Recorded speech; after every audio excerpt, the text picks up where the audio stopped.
आप सभी को सरिता का नमस्कार। जीवन चक्र में आपका स्वागत है। मैं आज आप लोगों को माँ गंगा की कहानी सुनाने का प्रयास करूंगी। गंगा नदी जो पृथ्वी पर प्रवाहित हुई है, वो क्यों हुई, कैसे आई और उसमें किन किन लोगों का सहयोग रहा है, उसके बारे में पूरा मैं आज चर्चा करूंगी। जैसे कि आप लोग जानते ही हैं कि गंगा दशहरा आने वाला है, जो कि 30 मई को है। गंगा दशहरा वाले दिन ही कहते हैं माँ गंगा पृथ्वी पर अवतरित हुई थी। माँ गंगा में जो स्नान करता है शुद्ध मन से, कहते हैं कि शुद्ध मन से स्नान करने के बाद जो भी व्यक्ति गंगा नदी की पूजा आराधना करके उसके बाद में दान आदि देता है, तो वह सारे पापों से मुक्त हो जाता है। क्योंकि गंगा नदी का जल बहुत ही पवित्र जल माना गया है। गंगा नदी के जल का प्रयोग जितने भी मांगलिक कार्यक्रम होते हैं, उन सभी में किया जाता है। रामायण, वाल्मीकि रामायण में माँ गंगा नदी की कहानी का वृत्तांत मिलता है। उसके अलावा एक और बुक है जिसका नाम है रामायण की कहानी विज्ञान की जुआरी। इस बुक में भी आपको माँ गंगा की कहानी का पूरा सार मिलेगा और इसमें माँ गंगा कैसे पृथ्वी पर आई, इसके बारे में पूरा वृत्तांत दिया हुआ है। माँ गंगा को लाने में कई पीढ़ियों का हाथ है। माँ गंगा को राजा भागीरथ अंत में ला पाए थे। माँ गंगा को आखिर पृथ्वी पर क्यों लाया गया? सूर्य वंश के 40वें राजा रहे हैं, राजा सगर, जो कि ये क्योंकि वो राजा थे इसलिए वो जानते थे कि किस क्षेत्र में बाढ़ है, किस क्षेत्र में सूखा है और कहाँ पे पानी की आवश्यकता है। तो इस बात को ध्यान में रखते हुए और इन सब समस्याओं से, जो सूखे और बाढ़ की समस्या थी, उसके निवारण के लिए उनको लग रहा था कि माँ गंगा को लाने की जरूरत है। तो उन्होंने एक अश्वमेध यज्ञ रखा। अश्वमेध यज्ञ में, जैसे कि आप लोगों को पता ही होगा कि जो अश्वमेध यज्ञ किया जाता था, उसमें एक घोड़ा छोड़ा जाता था। वो घोड़ा सारी जगहों से घूमकर जब तक जहाँ पे अश्वमेध यज्ञ हो रहा है वहाँ पे वापस नहीं आता था, तब तक वो यज्ञ चलता रहता था। अगर उस घोड़े को कोई पकड़ लेता था तो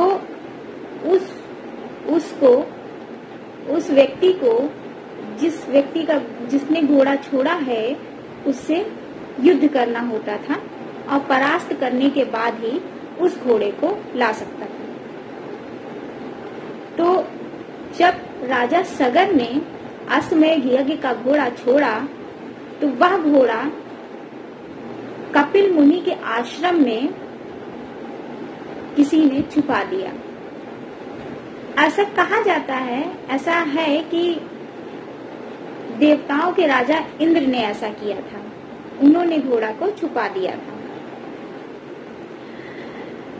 कपिल मुनि के आश्रम में, जो कि कहते हैं पाताल लोक, बंगाल की खाड़ी के सागर के पाताल लोक में है।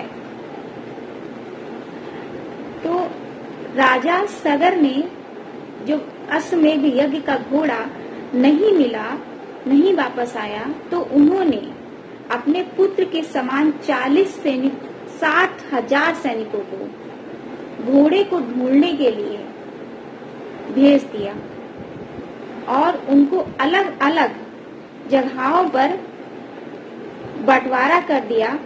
भूमि का बंटवारा करते हुए पृथ्वी को समुद्र तल तक खोदने का आदेश दे दिया और बंगाल की खाड़ी तक वो खोदते ही उन्होंने एक रास्ता सा तय कर लिया।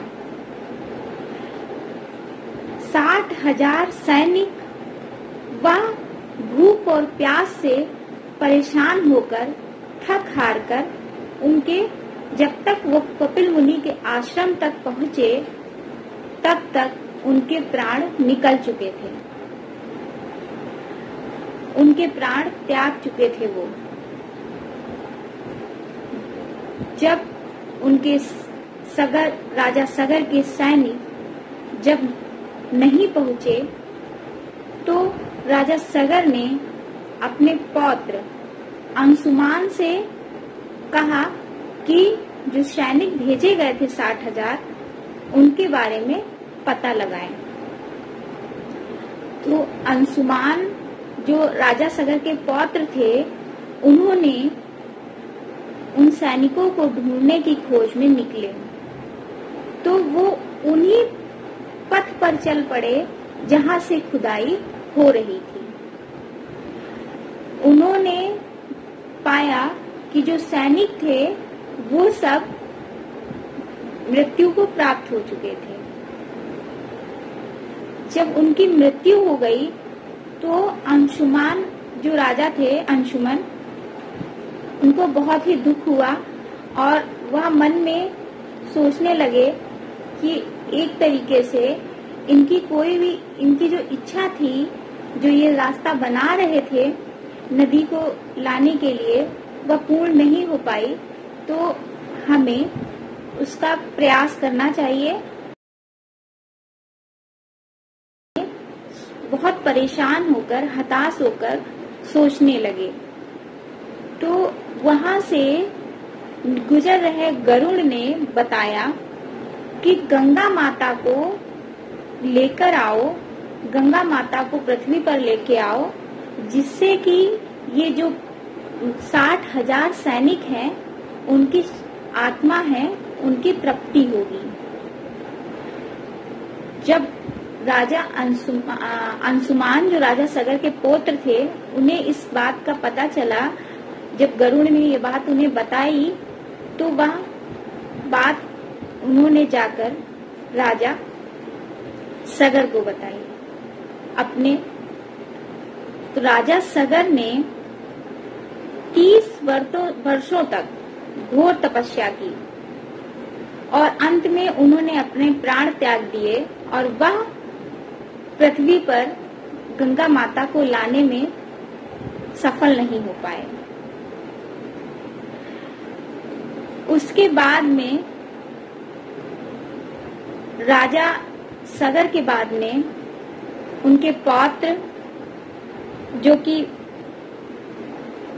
पौत्र अंशुमान थे, उन्होंने भी 32 वर्षों तक तपस्या की और वो भी माँ गंगा को लाने में सफल नहीं हो पाए। फिर उनके पुत्र हुए जिनका नाम था दिलीप, राजा दिलीप।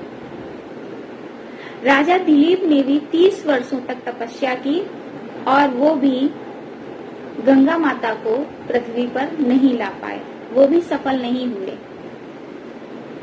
अंत में उन्हीं के पुत्र हुए हैं राजा भागीरथ। राजा दिलीप के पुत्र राजा भागीरथ हुए।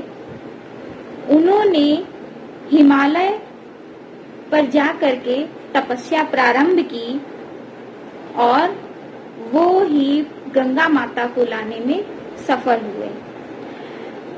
राजा भागीरथ 44वें राजा थे सूर्यवंश के। वो माँ गंगा को पृथ्वी पर लाने में सफल हो गए।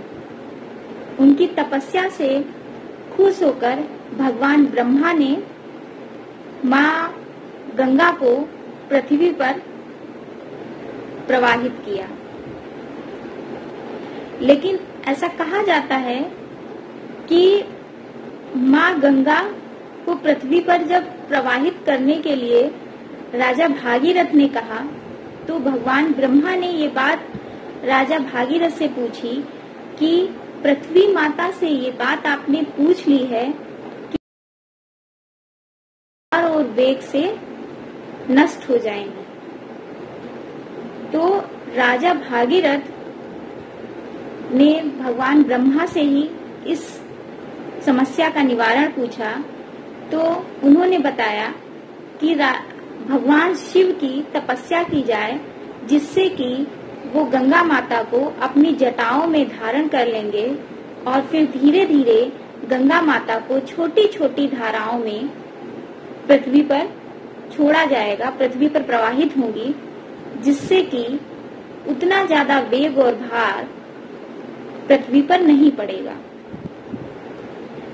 ब्रह्मा जी की सारी बातें सुनने के बाद राजा भागीरथ ने भगवान शंकर की तपस्या की और भगवान शंकर को प्रसन्न किया, और इस तरीके से प्रसन्न करने के बाद भगवान शंकर ने गंगा माता को अपनी जटाओं में धारण करते हुए छोटी छोटी धाराओं को पृथ्वी की ओर, आकाश से निकलते हुए पृथ्वी की ओर बहते हुए और सागर की तली में जाकर के गंगा समाहित हुई। इस तरीके से गंगा पृथ्वी पर आ पाई। गंगा का आना आसान नहीं था, गंगा माता का आना आसान नहीं था। इसमें आप लोगों ने देखा कितने राजाओं की 3-4 पीढ़ियां घोर तपस्या की, उसके बाद में कहीं जाकर के राजा भागीरथ लाने में सफल हो पाए और वो माँ गंगा को पृथ्वी पर ला पाए।